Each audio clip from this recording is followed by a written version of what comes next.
अस्सलामुअलैकुम। वीडियो को लाइक करें, राही निजात प्लस चैनल को सब्सक्राइब करें, साथ में बेल आइकन जरूर दबा दें ताकि आने वाली वीडियो की नोटिफिकेशन आपको मिलती रहे।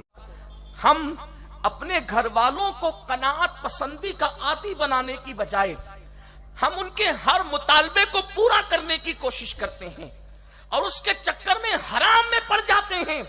आप ताजिरों को देखें, बहुत लोगों से रोजाना नए लोगों से हमारी मुलाकात होती है। क्या है, घर के सामने 3-3, 4-4 कारें रखी हुई है। फिर कहते हैं सैयद साहब बहुत परेशान है, दुआ करो। मैं सोचता हूं 3-4 कारें, क्या परेशानी है बताएं ताकि दुआ की जाए। बैंक का कर्जा बहुत है। क्यों भैया आपने कर्ज लेकर कारें खरीदी? क्यों आपने बैंक का कर्ज लेकर कार? आखिर ये झूठी शान बताने की जरूरत क्या है? लोगों में जीना होता है, लोगों में रहना होता है। मैं आपको यहां पर, अगर आपने ये बात सुनी होगी तो फिर आपको कहना चाहता हूं, हमें कारों से इज्जत नहीं मिली, हमें कपड़ों से इज्जत नहीं मिली। मुसलमान अपने दिलो दिमाग से ये बात निकाल दें कि कार होगी तो इज्जत मिलेगी, कपड़े होंगे तो इज्जत मिलेगी। नहीं, हकायक के साथ जिंदगी गुजारो, हकीकतों के साथ जिंदगी गुजारो। कपड़े फटे होंगे, उस पर पेवन लगे होंगे, चलेगा, लेकिन उस पर गुनाह का धब्बा नहीं लगना चाहिए। लाखों रुपये मुसलमानों के अगर काफिरों के पास सूद के नाम पर कुफ्र को मजबूत करने के लिए जा रहे हैं तो इससे बढ़कर अफसोस की बात क्या है। और ये जो लोगों की सोच बन चुकी है कि मालदार कहलाने के लिए, इज्जतदार कहलाने के लिए बंगले भी चाहिए, गाड़ियां भी चाहिए, खुदा ने दिया है तो खरीदो, लेकिन कर्ज लेकर सूद के नाम पर क्यों ये सब कुछ हो रहा है? मेरे प्यारे आका अलैहिस्सलाम के प्यारे दीवानों, अपने जवानों को बता दूं, अल्लाह ने दिया तो कीमती मोबाइल ले लें, अल्लाह ने दिया तो कीमती मकान ले लें, अल्लाह ने दिया तो कीमती लिबास ले लें, मगर उसमें भी मियाना रवि इख्तियार करो, हद से आगे मत बढ़ो। कुलू वशरबू वला तुसरिफ, खाओ पियो, हद से मत बढ़ो। हद से बढ़ने से अल्लाह ने मना किया है। रही बात इज्जत की, अगर ये सोचते हो कि कार, कपड़े, मोबाइल और गाड़ियां इज्जत देगी तो ये सोच दकियानुसी सोच है, ये सोच मुशरिकाना सोच है, ये सोच फासिकाना सोच है। इस्लामी सोच क्या है? आप अभी बैतुल मुकद्दस का उन्वान सब तुम्हारी निगाहों के सामने है। जिस वक्त बैतुल मुकद्दस की चाबियां देने की बात पहली मर्तबा किसी मुसलमान के हाथ में आई, उस वक्त एक राहिब ने कहा था कि मैं चाबियां तुम्हारे अमीर को दूंगा, लेकिन तुम्हारे अमीर को देने से पहले मैं उसका चेहरा देखूंगा। अल्लाह अकबर। अबू उबैदा इब्नुल जर्राह को सामने कर दिया गया। अबू उबैदा सामने हुए, उसने देखा और देखकर हंस के कहा, जाओ जितना लड़ना है लड़ लो, शोर आजमाई करना है कर लो, मैं चाबियां तुम्हें नहीं देता। हजरत खालिद इब्न वलीद बड़े होशियार दाना थे, उन्होंने कहा क्यों इसका होलिया देखकर इनकार क्यों करता है? तो उस राहिब ने कहा, मेरी किताब में अमीर का जो होलिया मुसलमानों के लिखा हुआ है वो इसके अंदर नजर नहीं आता। हजरत खालिद ने कहा था बात क्या है? तो कहा बात इतनी है कि उसके चेहरे पर तो गोश्त तो नहीं होगा, इसके गाल तो भरे भरे हैं, उसकी दाढ़ी लंबी होगी, इसकी तो चौड़ी चौड़ी है, उसकी भवें मिली होगी और आंखें बड़ी बड़ी होगी, उसकी आंखें तो ऐसी नहीं है, उसका रंग तो सुर्ख होगा, इसका रंग तो सफेद है, ऐसा नहीं है। तब हजरत खालिद ने मुस्कुरा के कहा था, तुम जिस अमीर की बात कर रहे हो वो लश्कर का अमीर नहीं, वो मोमिनों का अमीर है, जिसे उमर इब्न खत्ताब कहते हैं। और फिर कहा, अगर तुम उसको देखना चाहते हो हमें मोहलत दो, हम उसको बुलाएंगे। और उसके बाद फिर हजरत खालिद ने खत लिखा। अल्लाह अकबर। बैतुल मुकद्दस के ऊपर रोना रोने वाली कौम जरा एहसास तो करे, हमें भी बैतुल मुकद्दस से प्यार है, लेकिन जब से इस कौम से उमर की फिक्र खत्म हो गई, बैतुल मुकद्दस पर कुफ्र मुसल्लत हो रहा है। फिक्र उमर अपने अंदर पैदा कर लो, आज भी दुनिया में इनकलाब आने के लिए तैयार है। नारे तकबीर, नारे रिसालत।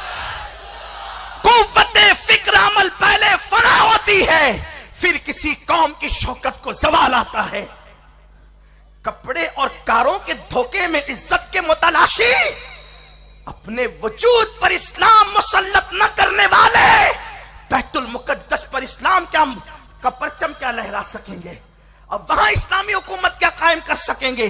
जिनके घरों में इस्लामी हुकूमत नहीं, वो बैतुल मुकद्दस पर इस्लामी हुकूमत कायम करेंगे? अरे पहले अपने घरों में तो इस्लामी हुकूमत कायम करो। सुबह को तुम्हारे घर में सीरियल और टीवी के नाम पे कुफरिया कलिमात बजते हैं।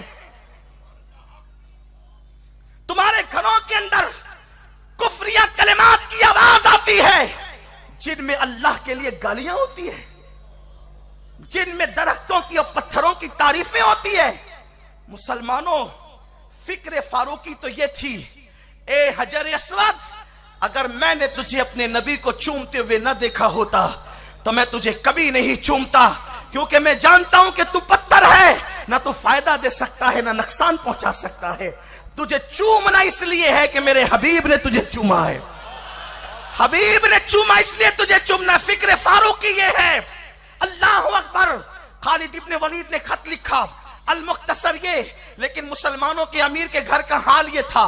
वो अल्लाह अल्लाह जिस अमीरुल मोमिनीन ने तीन बर्रे आजमों पर तन्हा हुकूमत की है, उसके घर की कैफियत यह है कि एक कपड़े के सिवा दूसरा कपड़ा पहनने के लिए न था, एक उठनी के लिए दूसरी सवारी न थी, लेकिन लेकर के चले हैं अपने गुलाम को साथ में लेकर। मशहूर वाकया है, वाकया निगारी मकसद नहीं, सिर्फ फिक्र फारूकी पेश करना है, सिर्फ फारूकी फिक्र पेश करना है। इल्हाद और बेदीनी के इस दौर में, तबाही और दकियानूसियत के इस दौर में, इस पुरफतन दौर में उस फिक्र को पेश करना है जो फारूक आजम ने सुफ़ा के चबूतरे से मुस्तफा जाने रहमत से सीखी थी, इमामुल अंबिया से जिसने वो फिक्र हासिल की थी। वो फिक्र क्या थी?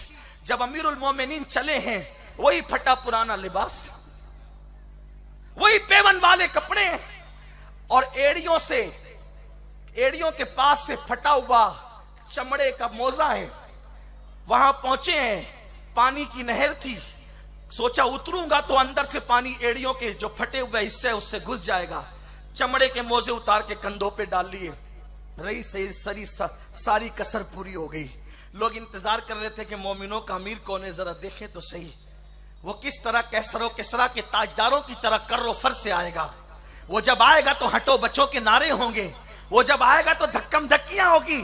लेकिन खुदा की कसम, आने वाला जो आया है तो हाल ये है कि उसके इत्मीनान, तमकनत और सुकून की कैफियत ये थी कि नींद के जर्रों को भी धक्का नहीं लगा। इस शान से वो आया, लेकिन जब आया तो नहर को देखकर मोजे उतार करके कंधों पे डाले। अबू उबैदा और हज़रत खालिद आपस में बातें कर रहे हैं। उमर ये क्या कर रहे हैं? हिम्मत तो नहीं थी, क्योंकि लोग खड़े भी थे। उमर क्या कर रहे हैं? फटे हुए मोजे कंधे पे डालकर इनके फटे हुए को ऐलान कर दिया, और दूसरे कपड़े भी तब्दील नहीं किए, वही कपड़े मामूल के कपड़ों पे आ गए। जब फारूक आजम ने नहर पार की तो खालिद ने कान में कहा, आप कर क्या रहे हैं? आपने फटे हुए मोजों की तशहीर कर दी, फटे हुए कपड़े, कोई अच्छे कपड़े तो पहन लेते। सैयदना फारूक आजम ने कंकरियां उठाई और हजरत खालिद के वजूद पर गुस्से से दे मारा, ये कहते हुए, खालिद, अभी रसूल पाक को पर्दा फरमाने के लिए चंद साल भी नहीं बीते, तुम लोग इतनी जल्दी फिक्र तब्दील कर चुके? तुम क्या समझते हो? सवारियों के कर्रो फर और लिबास की ज़ेबो ज़ीनत ने हमें इज्जत दी है। खुदा की इज्जत की कसम, हमें इज्जत सवारियां और लिबास से नहीं मिली, हमें मुस्तफा जाने रहमत की गुलामी की वजह से इज्जत मिली। और जब तक नबी की गुलामी में रहेंगे, ये इज्जत का तमगा हमसे कोई छीन नहीं सकता। अपनी फिक्र तब्दील कर दो, जमीनी हकायक के साथ जिंदगी गुजारो। और ये कि बैंकों से लाखों लाख रुपए के मकरूज होकर हर महीने हजारों लाखों रुपए कमा कर तुम कुफार की जेबें भर दो, ये कहां की दानिशमंदी है? ये कहां की अक्लमंदी है? सुन लो, अल्लाह के रसूल ने फरमा दिया, अल्लाह का ऐलान है कि वो तिजारत को बढ़ाएगा और सूद को तबाह करेगा। बड़ी बड़ी पार्टियां सिर्फ सूदी चक्कर में तबाही के दहाने पर पहुंच गई। हुजूर अलैहिस्सलाम फरमाते हैं कि उसके घर वालों के यहां तो उसकी तबाही होगी। बंदा सबकी फरमाइश पूरी करते करते हलाल और हराम की फिक्र ही नहीं करता। दोस्तों का सर्कल है, सब मालदार है, आदमी सोचता है कि इनके लेवल में खड़े होने के लिए इन जैसा मोबाइल चाहिए, इन जैसी गाड़ी चाहिए, इन जैसा लिबास चाहिए, उसके लिए इन जैसे पार्टियों में खर्च करने के खर्चात चाहिए। फिर उसके लिए जब वो कमा नहीं पाता है तो कभी चोरी करता है, कभी जुए के अड्डों तक जाता है, कभी हराम तरफ कदम उठाता है। हलाल जरिए से अगर माल कमा सकते हो तो कमाओ, ये सुन्नत उस्मानी है। हम कभी माल के मुखालिफ नहीं हैं, बल्कि हमारे रसूल का फरमान है गुर्बत कभी कभी इंसान को कुफ्र तक पहुंचाती है, इसलिए गुर्बत का खात्मा जरूरी है और इस्लाम गुर्बत के खात्मे के लिए आया है। हम गरीबी की बात नहीं करते, कोशिश करो हलाल जरिए से, अल्लाह दे खूब कमाओ, लेकिन खर्च पे कंट्रोल रहे, खर्च पे कंट्रोल। इस्लाम ने खर्च पे कंट्रोल का इतना अजीम तरीका सिखाया है कि मेरे रसूल ने फरमाया खुशियों में भी हद से तजाउज न करो और गमों में भी हद से तजाउज न करो। एक मर्तबा एक शख्स सुन्नत से कुछ लंबा कुर्ता पहन करके आया। फारूक आजम ने कहा अगर सुन्नत के मुताबिक पहनते और कुछ कम लंबा पहनते, सुन्नत से ज्यादा तुमने लंबा कर दिया तो ये 4 उंगल का कपड़ा किसी गरीब को पेवन लगाने के लिए काम आ जाता। आप गौर फरमाइए, ये फिक्र है फारूक आजम की, इस्लामी फिक्र ये है। लेकिन अपनी क्या फिक्र है? हम लोग, हमारी कई कई चीजें बरसों घरों में पड़ी रहती है, उसके इस्तेमाल की नौबत भी नहीं आती और वो पड़ी हुई है घर के अंदर। आपसे मैं पूछना चाहता हूं, इसका हिसाब नहीं देना और उसके लिए हम हराम की तरफ जा रहे हैं। और याद रखना, अलैकुम अनफुसकुम, अपनी आप की फिक्र करो। कितना भी कमा करके हर एक का मुतालबा पूरा करोगे, एक दिन कब्र में मरकर अकेले जाओगे। और अब हुजूर का फरमान सुनो, कोई अपना नहीं है।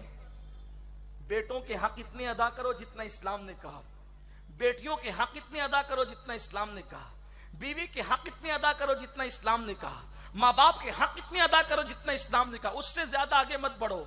इसलिए कि इस्लाम का कानून अल्लाह का कानून है, अल्लाह जानता है कि किसका हक कितना अदा करना है, उससे आगे मत बढ़ना वरना तबाही होगी। हम उससे आगे बढ़ रहे हैं, हम उससे बहुत आगे बढ़ रहे हैं, आपको नहीं पता। आइए, कौन नहीं चाहता कि मेरी औलाद का मुतालबा पूरा ना हो? कई बुजुर्गों से मंसूब ये वाकया है। लेकिन आइए उस अमीर की बारगाह में खिराज पेश करूं जिसको दुनिया उमर इब्न अब्दुल अजीज के नाम से जानती है। उमर इब्न अब्दुल अजीज, माह रमजान शरीफ का महीना खत्म हुआ और ईद का हिलाल तुलू हुआ। बच्चे रोते हुए घर में आए, बच्चे सबके बच्चे ही होते हैं। कहा बाबा, पूरे इलाके के अंदर धूम मची हुई है, सब नए कपड़े खरीद रहे हैं, सब बहुत सारे दोस्तों के नए कपड़े आ भी गए, एक काम करें कि हमारे लिए भी ईद के नए कपड़े ला दें। वक्त का अमीरुल मोमिनीन है, घर में इतने पैसे नहीं कि बच्चों को कपड़े दिला सके। हर बाप, चाहे वो अमीर हो या गरीब हो, वली हो या गुनहगार हो, हर बाप के सीने में औलाद के लिए जो मोहब्बत है वो किसी के सीने में नहीं है। लेकिन बात इतनी है कि अल्लाह का कानून जिसको अजीज है उसकी जिंदगी बहुत मोहतात है। उमर इब्न अब्दुल अजीज के बेटों ने कहा, अब्बा जान कपड़े का, बेटो पैसे नहीं है, सब्र करो, अल्लाह इंतजाम कर देगा। कहा बाबा, सबके बच्चे नए कपड़े पहनेंगे कल और मुसलमानों के अमीर के कपड़े, बच्चे नए कपड़े नहीं पहनेंगे, कैसा लगेगा? कुछ करें। बीवी ने कोई मशवरा दिया, बस गए और उसके पास जो खाजिन था बैतुल माल का। देखिए, बेहतरीन दोस्त वो है जब तुम गलती करो तो वो तुम्हारी इस्लाह करे। आज दोस्त तो बेहतरीन वो माना जाता है कि हर गलती में वो आपकी तारीफ करे। उमर इब्न अब्दुल अजीज खाजिन के पास गए और कहा, एक काम करो, 2 महीने की तनख्वाह मेरी पेशगी मुझे दे दो, पहले दे दो, ताकि कल मेरे बच्चे नए कपड़े पहन ले। ये इस्लामी फिक्र का नतीजा था। खाजिन ने कागज और कलम आगे कर दिया, अमीरुल मोमिनीन अपने हाथ से 2 महीने की जिंदगी की गारंटी लिखकर दे दें, मैं तुम्हें 2 महीने की तनख्वाह पेशगी दे दूंगा। आंखों में आंसू आ गए, पल की खबर नहीं, 2 महीने की गारंटी मैं क्या दे सकता हूं? कहा आप गारंटी नहीं दे सकते, मैं तनख्वाह नहीं दे सकता, अल्लाह को मुंह क्या दिखाऊंगा, अल्लाह को मुंह क्या दिखाऊंगा 2 महीने की तनख्वाह देकर। ये फिक्र है, अलैकुम अनफुसकुम, अपनी फिक्र। आज हमारा क्या हाल है? हम तो सिर्फ चापलूसी में मर रहे हैं, हम तो सिर्फ गदागरी में मर रहे हैं। हमारा हाल ये है, हमें रब की खुशी से ज्यादा सबकी खुशी अजीज हो गई, ना रब मिला ना सब मिला, कुछ नहीं मिला। इसलिए मुसलमानों को अपनी फिक्र का करेक्शन करना होगा, तब्दील करना होगा फिक्र को। अल्लाह अकबर। मुसलमानों की फिक्र क्या है? 2 महीने की जिंदगी की गारंटी नहीं, तो 2 महीने की तनख्वाह नहीं दी जा सकती। पलट गए और जाकर के बच्चों से कहा, मेरे बेटों, ईद के दिन नए कपड़े पहनना ना फर्ज है ना वाजिब है, अलबत्ता हराम से बचना फर्ज किया गया है। इसलिए कल तुम नए कपड़ों की बजाय धुले हुए कपड़े पहन लेना, ताकि तुम्हारे बाप को कयामत के दिन इस अमल की वजह से पकड़ा ना जाए। हमारी फिक्र क्या है?